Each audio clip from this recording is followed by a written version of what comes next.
दर्शक बंधु एमिति हैला किछि ट्रेन एक्सीडेंट रे 7 दिनर पिला को बंचाइबा को आसिले स्वयं महादेवंक भक्त शेषनाग एवं पर एही दृश्य देखि समस्तंकर होश उड़ी जाइथिला।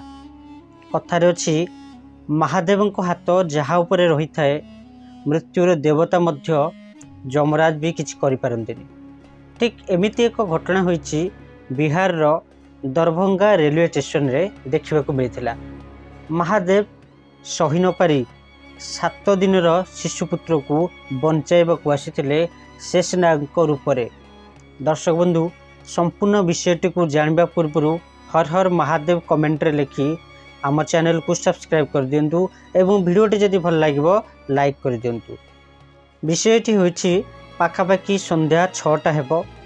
एक महिला निजर 7 दिनर संतान को रेलवे ट्रैक रे फोपाड़ी देइथिला एवं से महिला सेठारु चली आसीथिले एवं रेलवे स्टेशन थिबा लोक माने अन्यमनस्क थिबा कारणरू से महिला को जानि पारि नथिले कि से 7 दिनर पिला को देखि पारि नथिले, कारण लोक माने निज ट्रेन को अपेक्षा करि रहिथिले।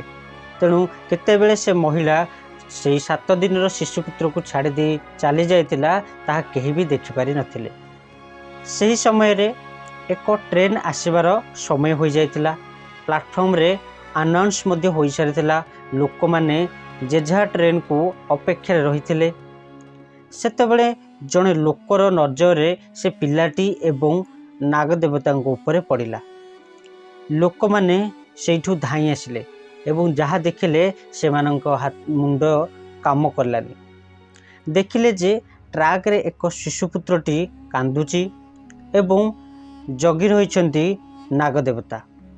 लोक माने तुरंत सापटी को घोड़ा पाई चेष्टा कले, कारण ट्रेन स्टेशन मध्य रे प्रवेश करि जाइथिला। किंतु सही लोक मानक भितरु जणे शिव भक्त थिले। नागदेवता सामने रे जाई प्रार्थना करिबारु नागदेवता चली जाइथिले एवं लोक माने तुरंत शिशुपुत्र को आनी जीआरपी को हस्तांतर करथिले। सेठारे थिबा अनेक लोक टुपुर टापुर हेले एवं कहिबाकू लागिले महादेव धाई आसीथिले से शिशुपुत्रटी को। किंतु जो माटी छाड़ी जाइथिले ट्रैक उपरे से निहाती भावे जड़े पापी मनीष। तेणु दर्शक बंधु ये एक संपूर्ण सत्य घटना उपर आधारित। तेणु आपन को जदि यही वीडियोटी हमको आमर पसंद आछि ताले दयाकरी लाइक करंतु एवं आम चैनल को जदि नुआ करी आपण माने पवित्र जी के आसीछंती ताले सब्सक्राइब कर दिंतु एवं कमेंट रे लिखंतु हर हर महादेव।